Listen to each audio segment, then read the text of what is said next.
Baik, kita mulai materi. Bismillahirrahmanirrahim. Assalamualaikum warahmatullahi wabarakatuh.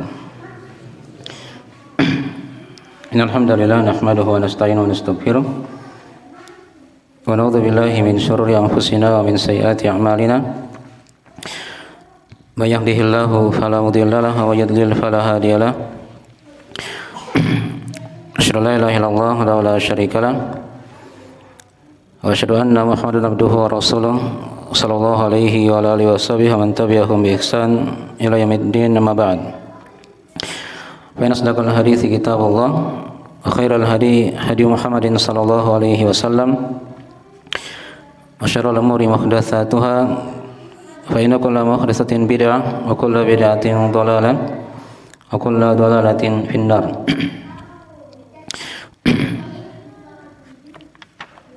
Ma'asyiral ikhwani wa akhwati fillah, azanillahu wa iyyakum rahimani wa rahimakumullah. Pada malam hari ini insyaallah taala kita akan membaca dari ayat-ayat seputar masalah kurban. Ini berkaitan dengan masalah semakin dekatnya dari hari raya kurban. Ada hukum-hukum yang kita ambil dari ayat-ayat Al-Qur'anul Karim. Dan tentunya di ayat-ayat yang kita akan baca nanti itu bukan murni membahas masalah korban saja. Sudah ada pembahasan seputar tauhid. Karena antara korban dan tauhid itu dari hal yang berkaitan. Ya, sangat erat. Tidak ada hal yang bisa dipisahkan dari keduanya. Ya. Dan dari ayat-ayat yang diterangkan nanti insyaallah ta'ala itu tersebar dalam Al-Quranul Karim. Ini ada ayat di surah Al-An'am, nanti ada juga ayat di surah Al-Hajj, ada juga ayat di surah As-Saffat, dan juga ada ayat di surah Al-Kautsar. Di surah Al-Kautsar. Dan juga mungkin ada ayat-ayat yang lain yang nanti kita akan lihat insyaallah ta'ala dari pembahasan seputar masalah hukum-hukum masalah hewan kurban ini. Baik. Ayat yang pertama yang kita akan baca sebenarnya sudah kita sebar ya di materinya. Itu ayat di surah Al-An'am ayat 162 sampai 163. Ya. Nah, diterangkan oleh Allah Subhanahu wa taala dalam ayatnya,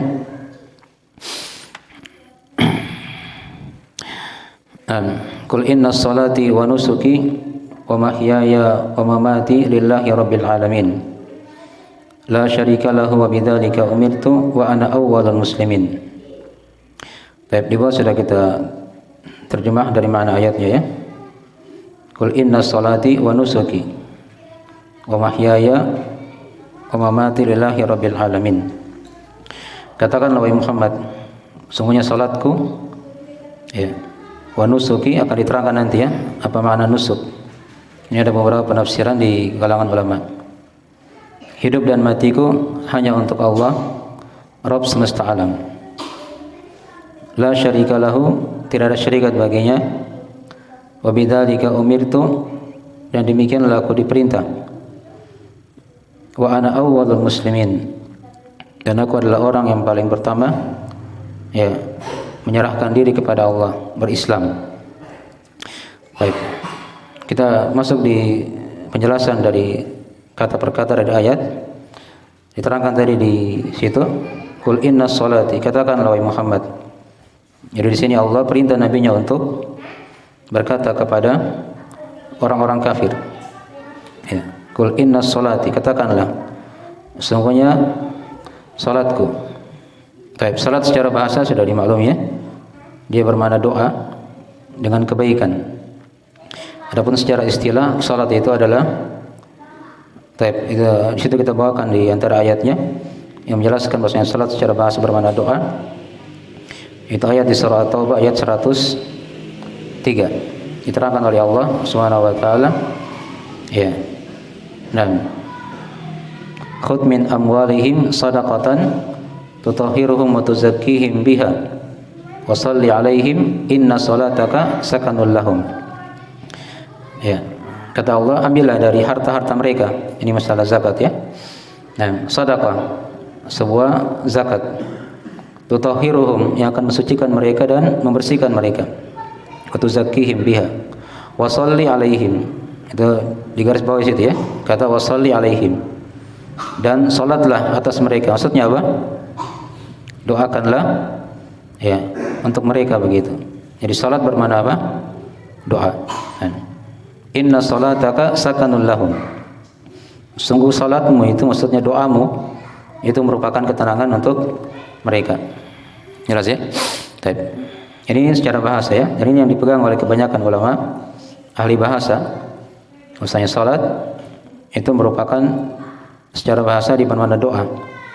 Karena dia berkaitan juga dengan salat secara istilah. Di salat itu kan seorang berdoa kepada Allah. Dia berdiri, dia ruku, dia sujud, sampai dia tahiyat. Sebelum salam itu ada doa-doa yang dibaca. Walaupun ada zikir-zikir juga yang telah kita maklumi di bacaan-bacaan salat. Baik. Adapun secara istilah salat itu bermakna kita terangkan juga di situ. Dia adalah bentuk peribadahan kepada Allah Ta'ala dengan perkataan ataupun perbuatan yang khusus, yang dibuka dengan takbir, ditutup dengan apa? Dengan salam. Nah, sebagian ulama ada yang berpendapat bahwasanya maksud salat di sini adalah salat malam. Sebagian ahli tafsir ya, nukil dari sebagian ulama. Baik. Ya. Dan ada yang berpendapat di sini juga salat artinya salat Id. Ya, salat Id. Nah. Baik. Jadi dari tiga penafsiran, jadi salat di sini ada yang menafsirkan salat secara umum, ibadah yang agung itu kan. Tapi ada juga sebagian ulama yang menafsirkan salat di sini dia bermakna salat sunnah atau salat malam. Dan sebagian ulama yang lain ada menafsirkan salat di sini dia bermakna salat Id. Ya. Kemudian yang kedua dikatakan wa nusuki, dan nusuk. Apa arti nusuk? Ya. Nusuk ini ada beberapa penafsiran ya. Kalau yang masyhur kan sembelihanku. Wa nusuki. Yang kita terjemah maknanya di situ bukan terjemahan yang satu saja ya. Ya, banyak maknanya nanti.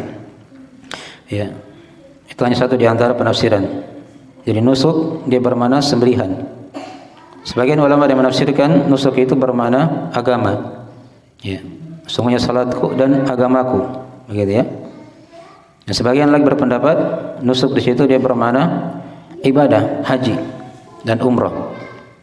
Ibadah haji dan apa? Dan umrah. Nah, jadi ada penafsiran-penafsiran ya.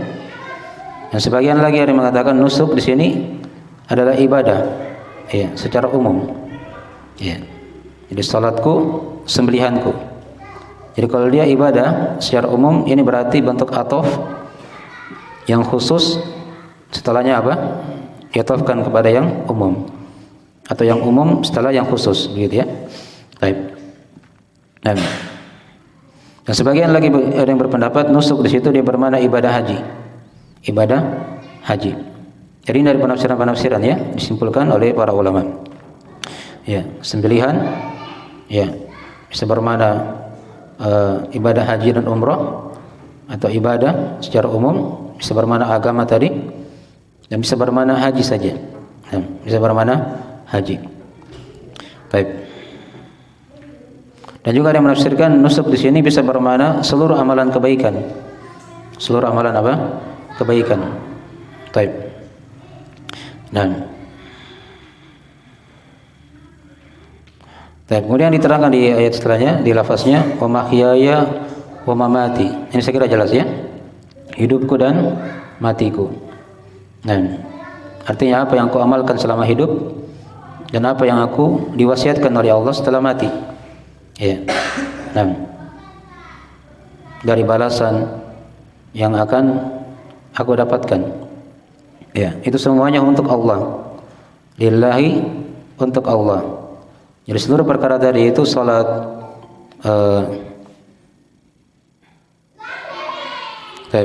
salat, kemudian nusuk, kemudian hidup dan mati, itu hanya untuk Allah Subhanahu wa taala. Ya. Nah.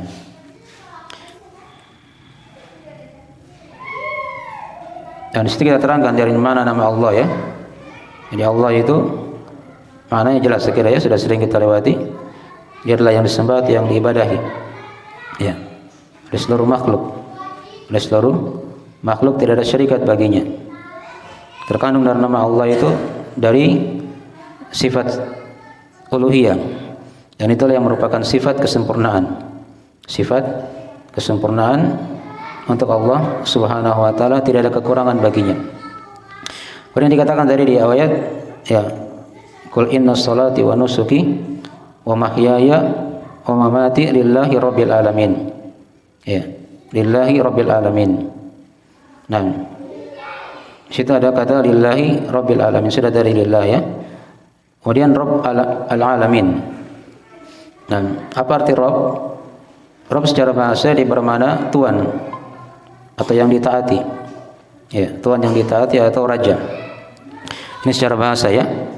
Rabb bermakna tuan yang ditaati atau raja. Ya. Itu kita bawakan beberapa ayat itu di surah Yusuf. Ketika Nabi Yusuf alaihissalam di saat itu beliau berkata di penjara ya. Diterangkan dalam surah Yusuf ayat 41. Ya. Ya sahibai sijni. Nah, amma ahadukuma fayaski rabbahu khamra. Ini Rabb secara bahasa ya, jangan sampai antum salah paham. Ya. Jadi kan datang ketika itu orang yang bertanya tentang masalah mimpi sama Nabi Yusuf. Ya, dia cerita mimpinya. Nabi Yusuf tafsirkan begitu. Ya. Adapun apa?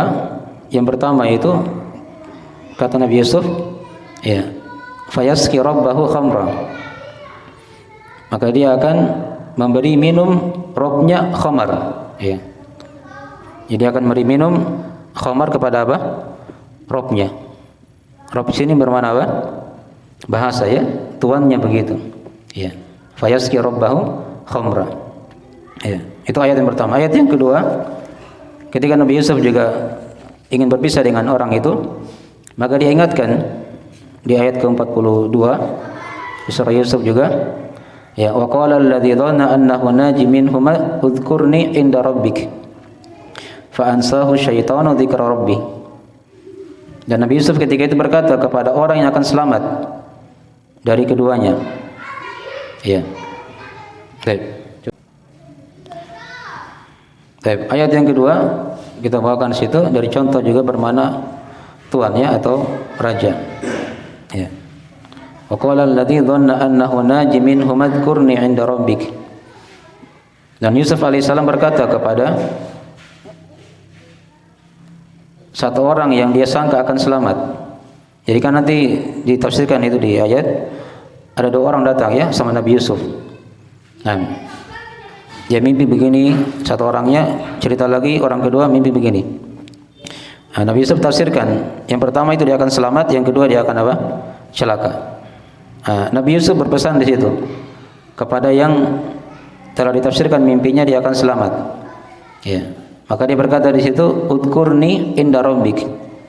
Ya, maka ingatkan, sebutlah aku, kata Nabi Yusuf, di sisi Rabbmu.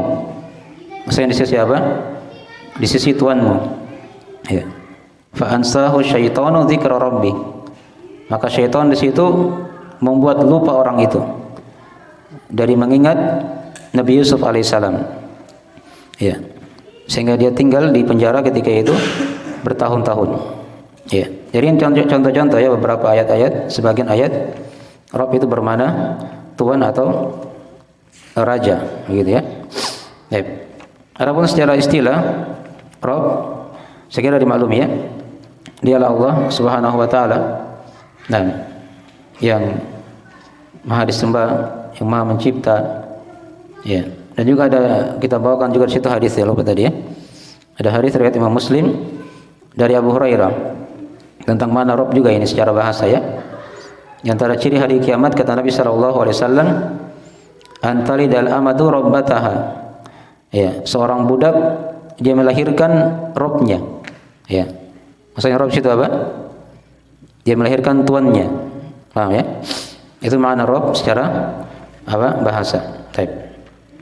Adapun Rabb secara istilah dia adalah Allah Subhanahu wa taala, ya, yang Maha mentarbiyah, yang Maha mencipta, menguasai, mengatur, memiliki, ya, yang Maha menegakkan dan yang Maha memberi nikmat. Hanya milik Allah rububiyah itu, ya, pengaturan, penciptaan dan penguasaan. Dan dialah Allah yang Maha disembah atau yang Maha diibadahi. Itu yang dikatakan apa? Rabb. Jadi kalau misalnya nanti ada pertanyaan di alam kubur, ketika malaikat munkar dan nakir tanya, "Man rabbuk?" Siapa Rabbmu? Nah, di situ maknanya apa itu?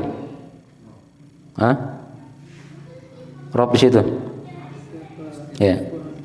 Secara bahasa atau secara istilah? Hah? Secara istilah kan? Iya. Dan di situ bukan hanya pada rububiyah saja. Kalau mau lebih dalam lagi mananya ya? Bukan artinya yang hanya yang mencipta, mengatur, menguasai. Karena itu kan dipahami juga oleh orang-orang musyrik. Ya. Jadi Rabb di situ bermakna istilah dan dia lebih dalam lagi. Itu yang disembah atau yang diibadahi. Jelas ya? Jadi kita bawakan juga di situ sebagian dari maknanya. Baik. Dan itu yang membedakan seorang muslim dan seorang yang kafir kepada Allah Subhanahu wa taala. Baik. Dan asal Rabb ini, ya, kalau dia dimutlakkan dikatakan Rabb saja, itu pasti untuk Allah.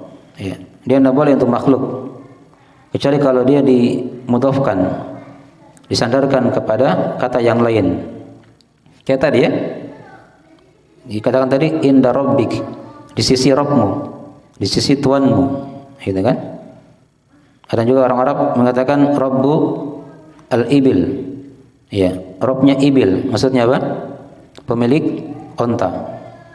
Boleh untuk makhluk kalau disandarkan, ada mudhaf ilaih di belakang, ada sandarannya. Kalau hanya dibilang Rabb saja, maka itu hanya untuk Allah Subhanahu wa taala. Jelas ya? Baik, dikatakan tadi di ayat yang keduanya, la syarika lahu wa bidzalika umirtu wa ana awwalul muslimin. Tidak ada syarikat baginya. Jadi semuanya salatku, sembelihanku, ya, hidup dan matiku hanya untuk Allah Rabb al-alamin. Baik, al-alamin saya lupa ya. Al-alamin dia jamak dari kata alam, dari kata alam, dan alam itu segala sesuatu selain Allah Subhanahu wa taala. Itu yang dikatakan alam. Di alam itu kan banyak, ada alam malaikat, ada alam manusia, ada alam jin, apa lagi, ada alam tumbuh-tumbuhan, ada alam hewan, ya. Nah, dalam awan hewan itu juga banyak macam lagi di situ, ya. Ada alam apa, hewan yang begini bentuknya, yang melata, ada hewan yang bisa terbang, ya, itu semua dikatakan apa? Alam. Nah, yang jelas alam itu segala sesuatu selain Allah, maka dia dikatakan apa? Alam. Jelas ini ya? Baik.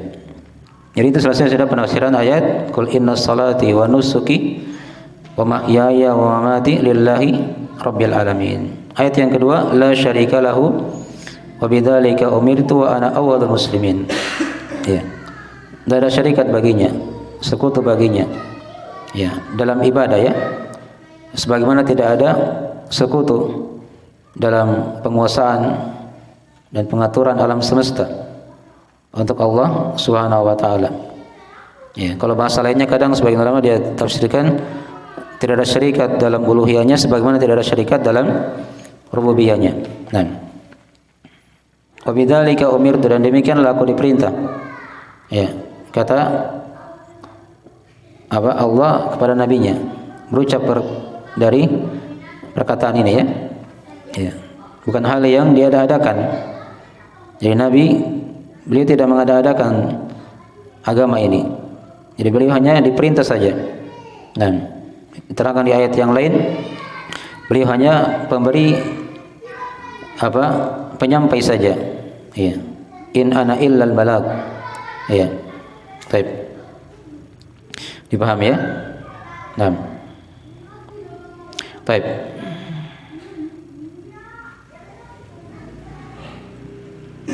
Jadi di mana apa wa bidzalika umirtu wa ana awwalul muslimin. Dan aku adalah orang yang paling pertama berislam. Asalnya dari umat ini ya, dari umat ini. Dan Islam di sini bermakna Islam yang bermakna khusus. Bermakna apa? Khusus. Islam kan ada dua macam ya. Ada yang umum, ada yang apa? Ada yang khusus. Kalau Islamnya Nabi SAW itu Islam apa? Hah? Islam khusus. Kalau Islam yang umum itu Islamnya Nabi dan Rasul.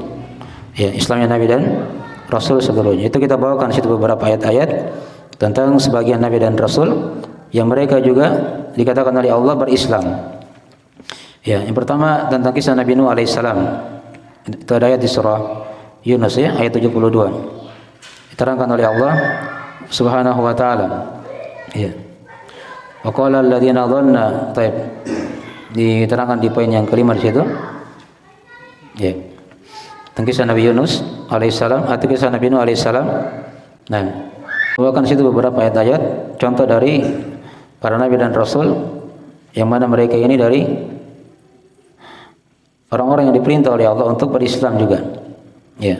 Nabi Nuh alaihissalam diterangkan di surah Yunus ya oleh Allah Subhanahu wa taala. Nah, fa in tawallaitum famas'altukum min ajrin in ajriya illa 'ala Allah wa umirtu an akuna minal muslimin. Ya. Jika kalian berpaling, maka aku tidak minta sama kalian dari upah. Upahku itu hanya kepada Allah. Ya.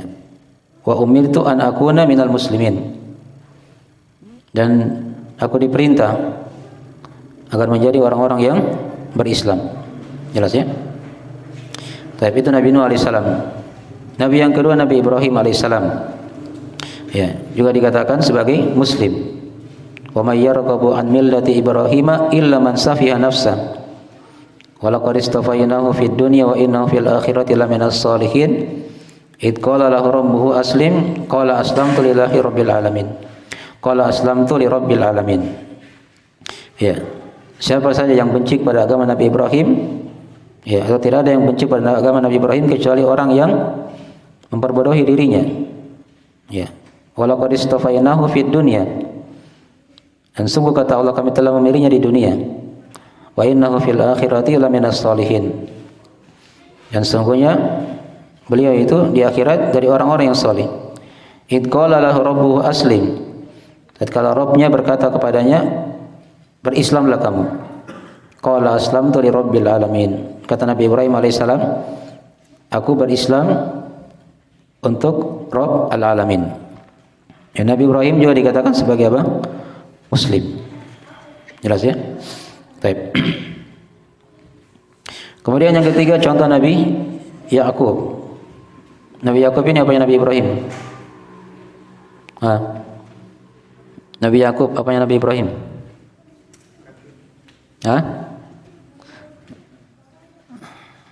Cucunya kan? Nabi Ibrahim. Jadi Nabi Ibrahim punya anak namanya Nabi Ishak. Nabi Ishak punya anak lagi namanya Nabi Yakub. Baik. Itu diterangkan dalam Al-Qur'an Al-Karim juga Nabi Yakub seperti itu. Wa wassa biha Ibrahimu banihi wa Yaqubu ya baniya innallaha astafa lakumuddin. Ya, fala tamutunna illa wa antum muslimun. Nah, dan Nabi Ibrahim berwasiat. Dan juga Nabi Yakub alaihissalam seperti itu. Wasiatnya sama. Ya baniya innallaha astafa lakumuddin. Sesungguhnya Allah telah memilih untuk kalian agama ini. Maka jangan sekali-kali kalian mati kecuali dalam keadaan apa? Muslim. Jadi ingatkan mereka. Ini Islam bermakna umum semuanya ya. Bermakna umum. Ya. Kemudian Nabi yang keempat Nabi Yusuf alaihissalam. Nabi Yusuf ini apanya Nabi Yakub? Ya anaknya, anak kandungnya kan? Baik. Jadi berturut-turut itu ya. Ibrahim, Ishak, Yakub, Yusuf. Ini semuanya keturunan para nabi. Ya. Baik, Nabi Yusuf alaihissalam juga seperti itu berkata, Rabbi qad ataitani minal mulki wa 'allamtani min ta'wilil ahadits. Ya, fatiras samawati wal ard anta waliyyi fid dunya wal akhirah. Tawaffani musliman wa alhiqni bis salihin. Wahai Rabbku, sungguh engkau telah memberikanku sebagian dari kerajaan. Ya, ini di akhir-akhir kisah Nabi Yusuf ya. Boleh diangkat menjadi menteri ya, yang ditugaskan oleh raja itu. Dan telah mengajariku dari sebagian ilmu ta'wil mimpi. Nah, Fatiras samawati wal ard, engkau lah pencipta langit dan bumi. Anta waliyyi fid dunya wal akhirah, engkau pelindungku di dunia dan di akhirat. Tawaffani musliman. Nah, perhatikan ya perkataan Nabi Yusuf. Ya, wafatkanlah aku dalam keadaan muslim. Ya. Walhiqni bis sholihin. Dan ikutkanlah aku kepada orang-orang yang soleh. Jelas ya?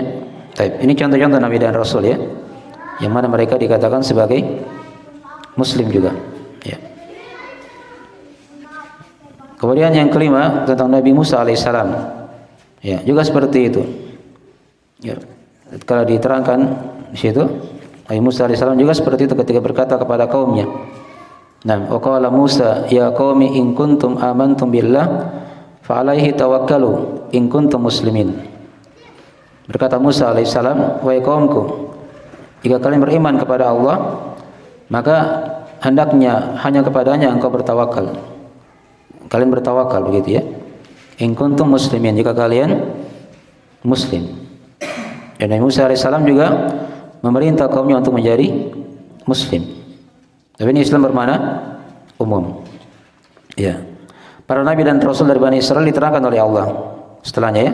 Ini yang keenam. Ya. Nah, inna anzalna at-taurata fiha nuran, fiha hudan wa nur. Ya, inna anzalna at-taurata fiha hudan wa nur. Yahkumu biha an-nabiyyuna walladzina aslamu lilladzina hadu. Ya, war-rabbaniyuna wal ahbaru sampai akhir ayat. Ya. Dikatakan di situ, sesungguhnya kata Allah, kamilah yang telah menurunkan Taurat. Padanya ada petunjuk dan cahaya. Ya, para nabi yang berislam, perhatikan situ ya, dikatakan. Ini dari Bani Israel ini, Taurat. Jadi para nabi yang berislam itu memberi hukum pada orang-orang Yahudi ketika itu. Demikian pula ar-rabbaniyunnya, orang-orang yang berilmunya dari para ulamanya, para rahibnya. Ya, itu seperti itu ya. Jadi dari mana-mana apa? Islam. Dan terakhir di situ Nabi Musa. Setelah Nabi Musa tadi, kemudian tadi dari Bani Israel, terakhir kita bawakan situ kisah Nabi Isa alaihissalam. Ya, ini dari Nabi Bani Israel juga yang terakhir. Di akhir-akhir dari Bani Israel. Karena setelah itu kan datanglah Nabi kita Nabi Muhammad sallallahu alaihi wasallam di tanah Mekah. Baik. Nabi Isa alaihissalam juga berkata kepada kaumnya ketika itu. Nah, diterangkan di situ kita bawakan inna wa id auhaitu ilal hawariyina an aminu bi wa bi rasuli qalu amanna washhad bi annana muslimun. Ya.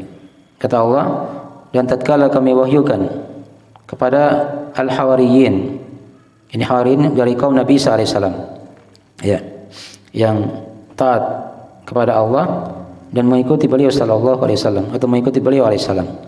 Nah, an aminu bi wa bi rasuli, agar kalian beriman kepadaku. Ya. Nah, wa bi rasuli, dan juga beriman kepada rasulku. Itu Nabi Isa ketika itu ya. Qalu amanna, maka mereka berkata kami beriman, washhad bi annana muslimun, dan saksikanlah sesungguhnya kami dari apa? Muslim. Jadi ini contoh beberapa nabi dan rasul ya. Ini nabi-nabi yang besar semua ini. Dari ulul azmi, Nabi Nuh, Nabi Ibrahim. Ya. Kemudian dari nabi walaupun di bawahnya bukan ya. Ada Nabi Musa, ada Nabi Isa. Ya. Ini dari nabi-nabi yang besar. Seluruhnya dikatakan apa? Sebagai seorang muslim. Itu contoh Islam yang bermakna apa? Umum. Nah, dikatakan tadi la syarika lahu wa bidzalika umirtu wa ana awwalul muslimin. Jelas ini ya. Baik. Mana ayat ini secara global? Ya, jadi Allah terangkan di sini ya. Ya, Allah Subhanahu wa taala memerintah nabinya untuk mengikhlaskan agama hanya untuknya. Dikatakan tadi ya qul innas salati. Seraya berkata kepada orang-orang musyrik ketika itu yang menyembah selain Allah, yang menyembelih dengan menyebut nama selain Allah, bahwa beliau sallallahu alaihi wasallam itu adalah menyelisih agama mereka. Ya, tatkala disebut di situ salat dan sembelihan, ini kan tidak disebut ibadah yang lain. Hanya dikatakan apa tadi? Qul inna salati wa nusuki. Katakanlah wahai Muhammad, sungguh salatku dan sembelihanku. Ini kan dari dua jenis ibadah. Ya, tanpa disebut ibadah yang lain. Ini kata para ulama menunjukkan akan kemuliaan dari dua ibadah ini dan keutamaannya. Jadi keduanya yang disebutkan tadi itu dari keutamaan keduanya, ya. Ini menunjukkan dari kecintaan seorang hamba kepada Allah kalau dia lakukan dua perkara ini, ya. Dan keikhlasannya dalam beribadah, dalam mendekatkan diri kepada Allah Subhanahu wa taala, ya, dengan hati, lisan dan anggota tubuhnya serta harta. Jadi perhatikan ya, di salat itu kan ada ibadah apa? Ibadah hati, ibadah lisan, ada ibadah anggota tubuh. Di sembelihan ada ibadah apa? Ada hati juga, ada lisan, dibacakan ketika menyembelih dibaca apa? Bismillah, ya. Ada juga ibadah anggota tubuh. Tapi ada tambahan lagi yang keempat, ibadah apa? Harta. Ya, dibeli itu kambing misalnya atau sapi atau onta untuk disembelih. Dipaham ya? Nah, maka ini tergabung padanya dari macam-macam ibadah dalam agama. Ya. Jadi siapa yang mampu untuk ikhlas dalam salat dan sembelihannya, maka ini akan membantunya untuk ikhlas kata para ulama dalam seluruh amalan-amalan yang lainnya. Ya. Sampai pada hidup dan matinya ia mampu serahkan hanya untuk Allah Subhanahu wa taala, tidak ada syarikat baginya. Ya. Dalam uluhiyah, rububiyah, nama dan sifat. Demikianlah dari kemurnian tauhid itu. Ya, la syarika lahu. Nah, yang Allah perintah nabinya untuk berkata dengannya begitu ya. Ya. Dan beliau adalah orang yang paling pertama tunduk ya, muslim ya kepada Allah Subhanahu wa taala. Baik, jadi di sini diperintah ya nabinya. Jadi seakan-akan di sini dia dari hal yang menunjukkannya kepada kita akan keagungan dari ibadah sembelihan itu. Ya, karena diperintah khusus oleh Allah Subhanahu wa taala. Katakanlah wahai Muhammad, qul inna salati wa nusuki. Katakanlah wahai Muhammad, sungguhnya salatku dan sembelihanku. Ya, jelas ini ya. Baik. Di sini kita singgung sedikit tadi ya masalah sembelihan. Kalau di bahasa fikihnya itu yang dikatakan udhiyah. Ya. Apa itu udhiyah? Jadi udhiyah itu adalah hewan sembelihan yang disembelih pada hari An-Nahr. Ya, hari An-Nahr itu maksudnya di hari 10 Dzulhijjah. Dalam rangka untuk mendekatkan diri kepada Allah dengan syarat-syarat tertentu. Dikatakan dia udhiyah karena dia disembelih di waktu duha. Di waktu apa? Duha. Dan ada beberapa hadis di sini ya yang menunjukkan akan wajibnya sembelihan ini. Zahirnya begitu ya. Ya, Nabi perintah. Nah, dan juga Nabi mengancam di sebagian hadis, siapa yang punya kemampuan dan dia tidak menyembelih, maka jangan dia mendekati tempat salat kami, kata Nabi SAW. Jadi seakan-akan di situ ulama ada yang berpendapat hukumnya wajib. Hukumnya apa? Wajib. Tapi kebanyakan ulama itu berpendapat udhiyah ini hukumnya sunnah. Hukumnya apa? Sunnah. Apa dalil yang sunnahnya? Diterangkan di situ kita bawakan ya hadis Ummu Salamah dari riwayat Imam Muslim.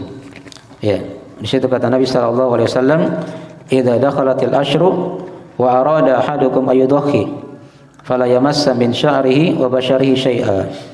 Ini hukum khusus ya untuk orang yang mau menyembelih. Jika telah masuk 10 pertama Dzulhijjah, ya, dan salah seorang di antara kalian ingin menyembelih. Perhatikannya kata ingin. Bukan dikatakan wajib. Dia mau ingin menyembelih, maka ada keharusannya di situ. Maka jangan dia menyentuh dari kulitnya dan rambutnya dan kulitnya. Artinya jangan dia kelupas kulitnya atau jangan dia potong rambutnya. Dia potong rambutnya tidak boleh ya. Dikelupas kulitnya jangan. Itu dari hal yang diharamkan. Itu kalau dia sudah ingin baru mau ingin menyembelih dan telah masuk tanggal 1 Dzulhijjah. Dipaham ya? Baik. Kemudian kita terangkan sedikit dari sebagian keutamaan dari ibadah kurban ini. Nanti kita akan lewat insyaallah taala ayat-ayat yang lainnya. Ini kita simpulkan saja. Ayat yang tadi yang sudah kita bacakan itu ayat pertama ya. Di sini dari keutamaannya dia menunjukkan kepada kita ya dari menegakkan peribadahan kepada Allah. Jadi itu dari bentuk seorang dia menegakkan ibadah. Ya, terutama di situ ibadah apa? Harta. Di korban itu ya. Walaupun tadi ada ibadah hati, lisan juga dipadukan dan juga demikian pula ibadah anggota tubuh. Tapi yang paling menonjol dari korban itu adalah ibadah harta. Kemudian yang kedua dari keutamaan ibadah korban ini, dia dari hal yang merupakan pengagungan terhadap simbol-simbol Allah. Nanti kita akan baca nanti di surah Al-Hajj. Ada ayat dzalika wa may yu'azzim sya'airallah fa innaha min taqwal qulub. Demikianlah siapa yang mengagungkan syiar-syiar Allah. Di antara syiar Allah adalah penyembelihan hewan korban. Itu merupakan ciri ketakwaan dalam hati. Kemudian yang ketiga dari ayat dari faedah ibadah korban ini juga dia merupakan lambang dari kesyukuran hamba kepada nikmat Allah Subhanahu wa taala. Ya. Jadi ada nikmat dia sembelih. Itu merupakan lambang dari kesyukurannya kepada Allah Subhanahu wa taala. Diarahkan nikmat itu kepada hal yang diridhai oleh Allah pada ketaatan. Kemudian yang keempat dari manfaat ibadah korban ini juga itu memperkuat tali persaudaraan dan kecintaan antara sesama muslim. Bayangkannya kalau dia kasih daging, gitu kan, dia bagi dagingnya, itu akan membuat erat kembali dari hubungan. Kemudian yang kelima dari hikmah keutamaan dari ibadah korban ini, itu dari bentuk menghidupkan dari sunnah Nabi Ibrahim alaihissalam. Nanti kita akan baca di surah As-Saffat ya, tentang kisah beliau menyembelih anaknya dan digantikan oleh Allah dengan kibas dari surga. Dan Nabi kita diperintah oleh Allah untuk mengikuti agama Nabi Ibrahim. Di surah An-Nahl diterangkan ya, "Tsumma auhayna ilaika an ittabi' millata Ibrahim hanifa." Yang keenam dari manfaat atau keutamaan ibadah korban dari bentuk mendulang kebaikan dari pelaksanaan ibadah korban itu juga. Dikatakan dalam surah Al-Hajj, nanti kita akan baca ya. Al-Hajj ya, "Lakum fiha khair." Pada korban itu ada kebaikan kata Allah. Nah, kemudian yang ketujuh dari manfaat atau keutamaan dari ibadah korban juga ini memberi kelapangan kepada anak-anak, keluarga, ya, dan tetangga, ya pada hari raya. Jadi mereka dibuat lapang, ada makanan yang bisa dia makan. Dan memang seperti itu, ada sebagian orang nanti di hari raya baru dia makan daging, baru dia makan apa? Daging. Untuk orang-orang yang di bawah ya, atau orang-orang kaya mungkin setiap hari bisa makan daging. Ya. Daging tanda petik ya. Paham kan? Daging itu kalau bahasa kita di sini apa? Sapi atau kambing. Kalau ayam itu tidak disebut daging. Kalau bahasa kita ya, walaupun dia daging juga, daging ayam. Jelas ya? Baik. Itu memberi kelapangan ya. Baik. Nah, sedikit lagi faedah ayat. Sini kita terangkan ada 13 faedah ya dari ayat ini. Yang pertama tadi diterangkan di sini dari perhatian Allah kepada nabinya. Kalau Allah perintah nabinya untuk berkata kul. Kemudian yang kedua dari faedah ayat ini juga dikatakan kewajiban memberikan ibadah. Ya, kewajiban memurnikan ibadah hanya kepada Allah Subhanahu wa taala. Dipaham ya? Khususnya di sini masalah apa tadi? Salat dan sembelihan. Dikatakan lillahi rabbil alamin. Inna salati wa nusuki wa mahyaya wa mamati lillahi rabbil alamin. Yang ketiga dari ayat ini juga diterangkan kepada kita keutamaan ibadah korban. Tadi sudah diterangkan ya, di antaranya ada 7. Yang keempat dari ayat ini juga diterangkan kepada kita penetapan maksud penciptaan manusia di muka bumi. Ya, untuk beribadah kepada Allah Subhanahu wa taala, hidup dan matinya untuk Allah. Ya. Kemudian yang kelima dari faedah ayat ini juga diterangkan kepada kita penetapan adanya kehidupan dan kematian. Faedah yang keenam penetapan nama Allah. Sudah ya, lillahi rabbil alamin. Yang ketujuh penetapan nama Rabb. Nah, yang kedelapan keumuman rububiyah Allah. Dikatakan tadi apa? Lillahi rabbil alamin. Yang kesembilan dari ayat ini juga dikatakan dari faedah penetapan tauhid rububiyah. Kalau dibawakan situ nama apa? Nama Rabb. Yang ke-10 dari faedah ayat penetapan tauhid uluhiyah. Dikatakan lillah. Yang ke-11 penetapan tauhid asma wa sifat. Dan disebut nama Allah di situ, nama Rabb. Jelas ya? Yang ke-12 keutamaan Rasulullah sallallahu alaihi wasallam. Beliau adalah orang yang paling pertama kali masuk apa? Ke dalam agama Islam. Saya kira jelas ya? Baik. Kemudian yang ke-13 terakhir keutamaan dari umat Islam. Mereka umat terakhir tapi paling pertama apa masuk ke dalam apa? Surga. Baik. Saya kira ini dari sebagian dari pembahasan ayat-ayat yang kita baca dari ayat pertama ya, dan pembahasan seputar masalah ibadah korban. Baik. Ya, saya kira itu dulu ya dari akhir majelis kita pada malam hari ini. Subhanakallahumma wa bihamdik, asyhadu an la ilaha illa anta, astaghfiruka wa atubu ilaik.